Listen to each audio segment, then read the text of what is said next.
put them back in focus, hold them accountable. And I have the feeling like this also helped better in the first half. But then in the second half, they overran us a few times.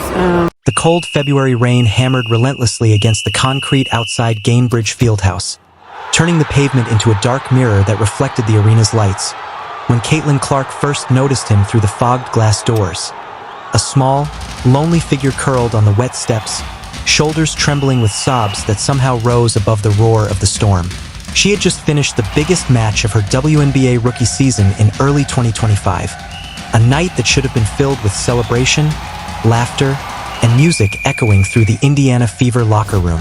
She had dropped 32 points against the reigning champions, the Las Vegas Aces, a performance that had commentators buzzing and teammates buzzing with joy.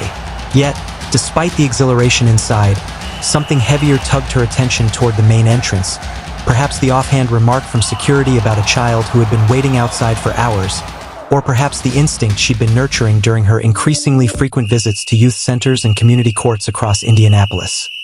A sense that young people often carried wounds invisible to most adults. Through the streaks of rain on the glass, she could now see him clearly.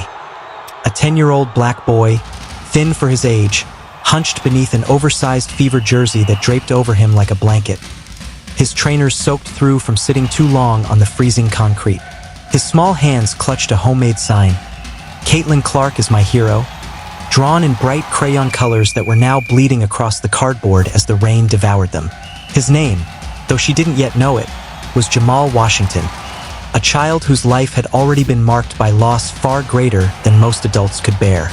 His mother had died in a car crash 2 years earlier, leaving him in the care of his grandmother, Miss Dorothy, a gentle but exhausted woman who worked double shifts as a hospital custodian. His father was serving a 10-year prison sentence for armed robbery, a truth Jamal seldom spoke about, but carried with a heaviness that settled in his quiet moments. Basketball had become his refuge, his escape, his therapy, the one place where pain dissolved into rhythm and hope. He had first discovered Caitlin during her Iowa days, watching grainy broadcasts on the community center's battered old television because his home had no cable. Something about her fearlessness, her impossible cross-court passes, her deep threes taken with unwavering confidence. It lit a spark in him, a sense that brilliance could come from unlikely places, that heartbreak didn't have to define him. He'd been saving for 8 months to buy a ticket to tonight's match, earning the money by shoveling snow for neighbors, carrying groceries, and doing odd jobs around their subsidized housing complex. Miss Dorothy had hesitated at the price, but she'd seen how watching Caitlin play brightened him, how the sound of the commentators calling her name made him sit up taller, as though he too might one day rise above the weight of his circumstances. She finally agreed to take him, but neither of them had expected the additional costs. 20 pounds for parking, another 15 pounds for a small drink and hot dog. By the time they'd arrived, they were 35 pounds short. They sat in the car for nearly 20 minutes, rain beating against the windscreen, while Miss Dorothy tried to summon the words that would break his heart. "Baby, I'm so sorry," she whispered at last, seeing the light drain from his face. "We just can't afford everything tonight. We can listen to it on the radio later." That was when Jamal, stubborn in a way that reminded her painfully of his late mother, opened the car door and stepped into the storm. "I'll find a way," he told her, clutching the sign he'd worked on for days. "I've waited too long."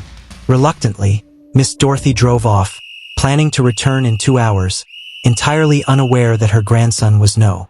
Sitting alone in the freezing rain, listening to the roar of the crowd inside, tears mingling with raindrops as hope, grief, and disappointment warred inside him. When Caitlin pushed through the arena doors, ignoring the security guard's protests about the weather and late hour, her heart constricted at the sight of him, small, shivering, but still gripping that ruined sign as though it were the most precious thing he owned. She walked straight toward him and sat on the cold, wet step beside him, caring nothing for the rain soaking her hoodie or the chill biting her skin. "Hey," she said softly, her voice warm despite the storm. "I'm Caitlin." "What's your name?" Jamal looked up, wide-eyed, breath-catching. "You're really her," he whispered, awe and disbelief mingling. "You're really Caitlin Clark." She smiled gently. "I am.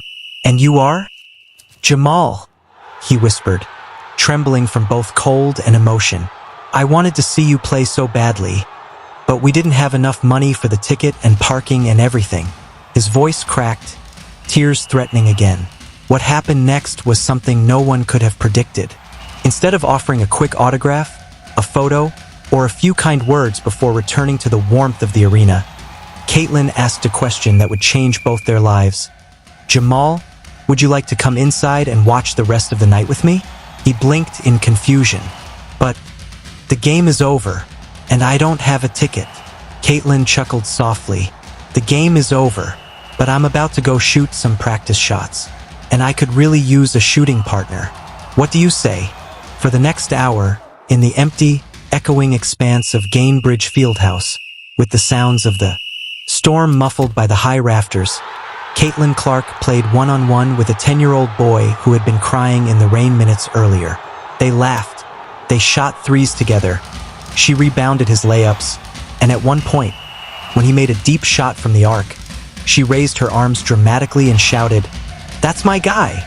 Somewhere between the bouncing of the basketball and the warmth slowly returning to his fingers, Jamal realized that heroes weren't just the ones who made impossible shots.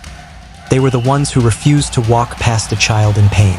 And somewhere in the quiet of that empty arena, Caitlin realized that some victories All-Star break that maybe can be improved, and who are some of the leaders that are maybe helping the team defensively.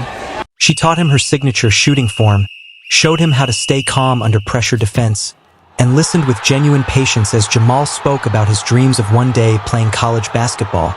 But even more importantly, she listened as he opened up about his mother, the quiet fears he carried about his father, and the deep love he felt for his grandmother, who worked endlessly to keep their small family afloat. "You know what I see when I look at you, Jamal?" Caitlin said gently as they sat on the polished arena floor, sharing a bottle of water under the huge, echoing stillness of the empty stadium. "I see someone who refuses to give up. You could have gone home when things got hard, but you didn't. That's the kind of heart champions are made of." In that moment, both of them realized that some of the strongest connections in life don't grow from planned meetings or official events, but from unexpected moments when two people recognize something vital in each other. Jamal saw in Caitlin a living example that dreams born in difficult circumstances could still find their way to greatness, while Caitlin saw in Jamal the raw, pure love for basketball that had sustained her own childhood, the stubborn hope that pushes someone forward even when life seems determined to hold them back. When Miss Dorothy returned to pick up her grandson, she found Jamal in the lobby with Caitlin, both of them laughing as they scrolled through photos and short videos from their impromptu practice session, and the joy on Jamal's face, wide, bright, full of life, was something she hadn't witnessed since before her daughter's passing. Caitlin introduced herself warmly, and within minutes, the three were speaking like old friends. But Caitlin's impact didn't stop with that magical night.